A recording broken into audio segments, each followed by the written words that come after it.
ito guys, rescue tayo ngayon. Meron sa atin nagpapa-rescue. Siya ay nakita ko guys sa online kasi nag-online mechanic po tayo. Ngayon nasiraan yung adventure. Ito pa raw guys ay galing sa Bulacan. So ngayon guys, nasiraan siya ng clutch. Secondary clutch daw ang problema. So bali ito guys yung ating re-rescue. Sila sir ay saan ba kayo galing sir? Saan ba kayo galing? Galing pa sila sa Laguna. Saan ba kayo pumunta sir? Light homes. So ito guys ang rescue natin. Gawa lang ang problema daw nito ay problema yung kanyang clutch. Secondary. So yun guys, tama nga yung sabi ni sir. Ayan po yung secondary clutch. Doon po siya nagkaroon ng leaking. So yan guys, ang gagawin natin. Tirahin natin at kabila. Tanggalin natin. Yan ang problema guys, tumulo. Yung kanyang clutch.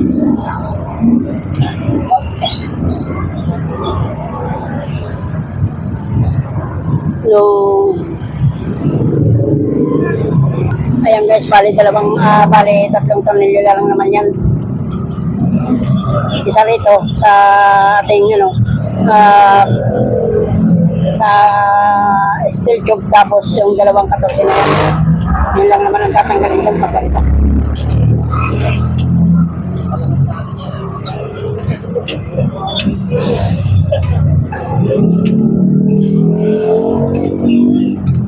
Rescue din pag mga ganito. Kawawa naman yung may-ari.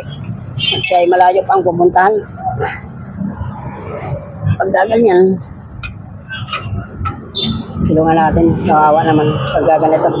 Buti siya dito sa walang traffic or hindi sa matraffic lugar.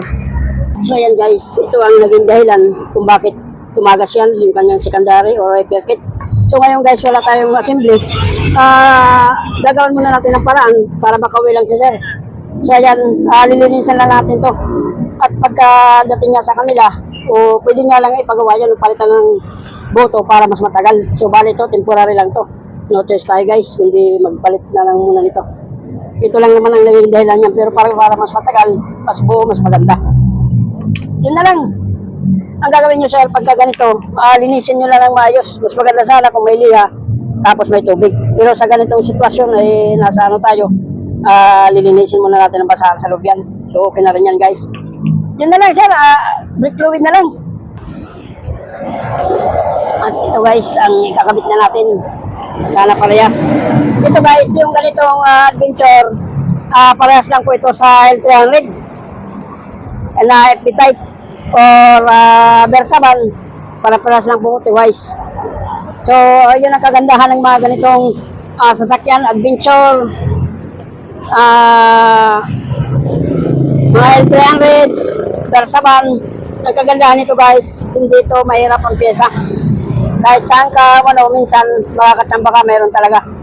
Hindi kasi mahirap ang pyesa ng mga ganito.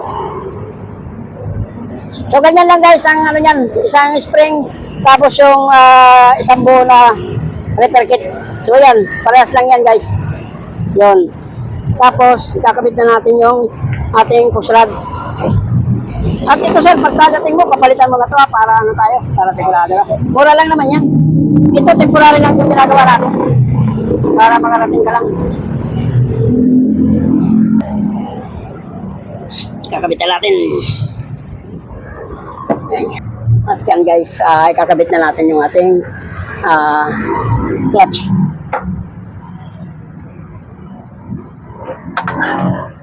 Yan ay napalitan na natin. So ngayon ang gagawin natin, bubuhin na natin o install na natin yung ating clutch. At siyempre, unahin muna natin yung ating tubo. Yan.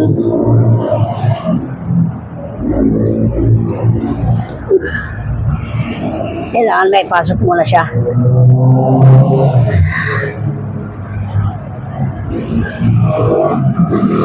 Yun. Tapos Isunod na natin yung ating push-rod. Tapos itutulak nyo lang ng bagya para tumama. Yun.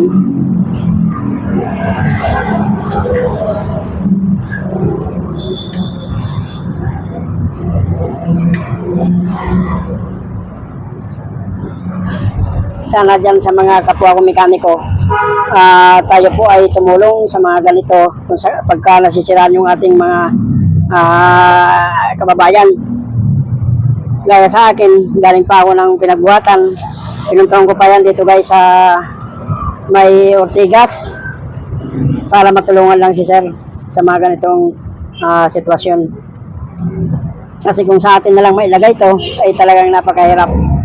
At tayo naman, alam natin yung ganitong trabaho, dapat makatulong tayo sa mga ganito.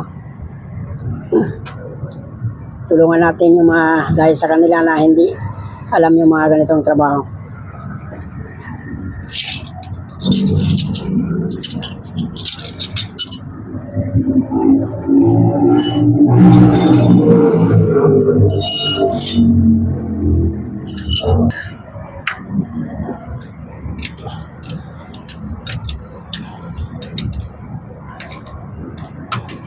Yeah.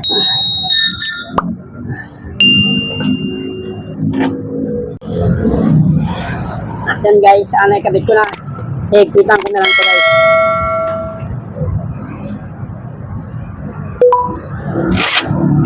Okay. So yan. Tapos, higpitan na rin natin tong ating tubo. At pagkatapos yan guys, lalagyan natin ng fluid. Tapos, i-bleeding na natin yan. I-bleed na natin siya.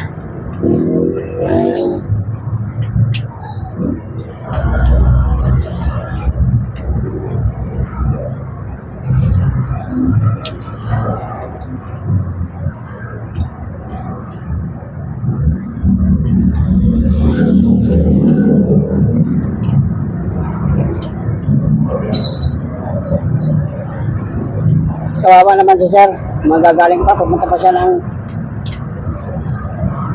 malayo, anong oras na?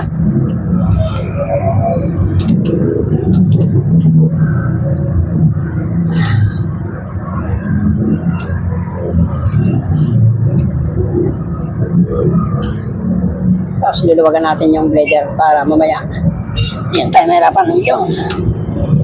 So yan, nakabit na yan guys. Di-bleed na lang natin yan. Yan, nakabit na natin yung ating secondary clutch. Yun. Okay na. Alright, go.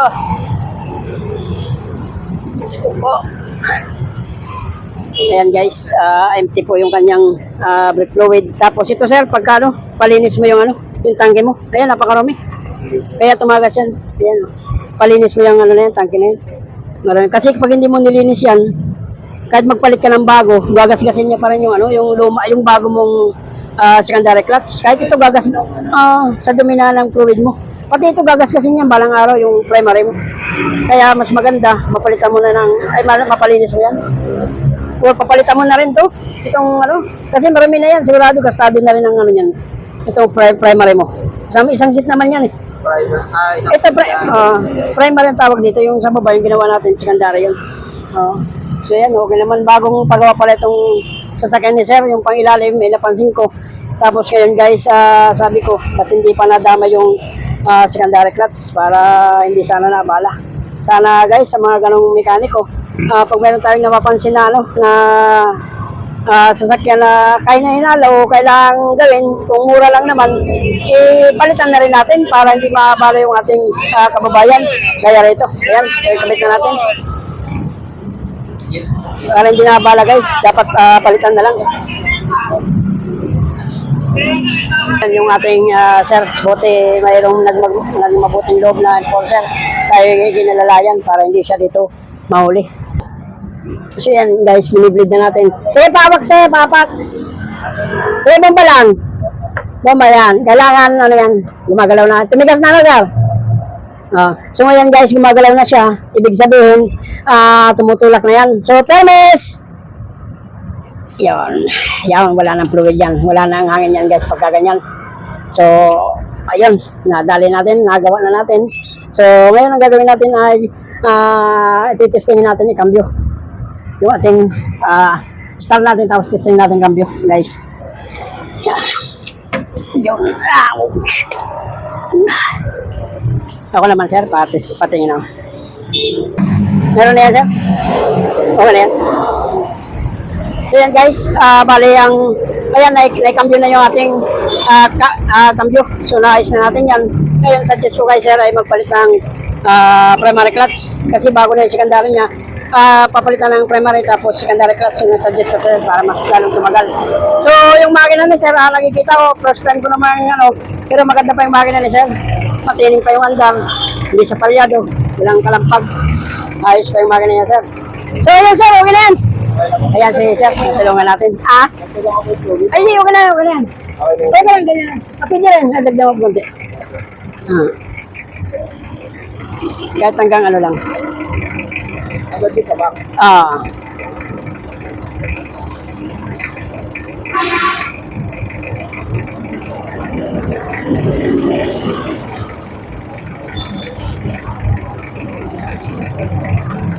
Okay na yan? Wala may bawang palagi sir. Oo, kailangan. Pagka ganyan, kailangan talaga may bawal na brake fluid. Kahit pa paano may tatabi mo sa sasakyan pag may tagas, sir, pasoy na takip. Ano po kaya sa kanagalan na rin? Oo, sa tagal na rin yan. Napapalitan niya eh. Pag magganyan na kulay, parang nagkukulay dilaw na siya, ano na yung fluid niyan? Luma na or kalawang na. Yan ang gagaling sa loob. Sige, sir, okay na yun? So ayan. Hindi na, okay na. Papakita ko lang to. So ayan guys, makakawin na si sir ng maayos. So ayan, na-rescue natin yan. Bali, wala na siyang problema. Makakawin na siya ng maayos sa kanyang uwian. So, saan ba kayo pupunta niya sir? Sa? Life Homes. So galing siya ng Bulacan, papuntang Life Homes. Pauwi na. Sara natin.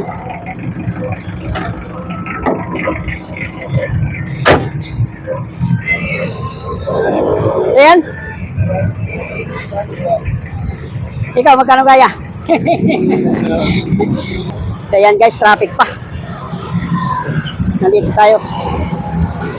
Ayan. So ayan, na-rescue natin si sir. Magkakawin na siya ng maayos sa kanyang destinasyon. So yan ang ginawa natin dyan guys. Nagpalit tayo ng secondary clutch. Muna yung laman loob lang kasi wala tayong brand new. So yan guys, balik na tayo ng Pasig. Maraming kayo sir. Sir, paano nila ako sa mechanic vlogs sa YouTube. Nakakulay dilaw ako dun. Nakakulay dilaw ako na helmet, mechanic vlogs yung ko. Yan, nandiyan lang. I-upload ko yan. Bukas siguro. May edit ko pa yan. Thank you sir, thank you. Okay. So ayan guys, let's go. Uwi na tayo ng Pasig. Balik tayo. At na walang Diyos, nakatulong tayo. Napagagawin na siya ng ayos.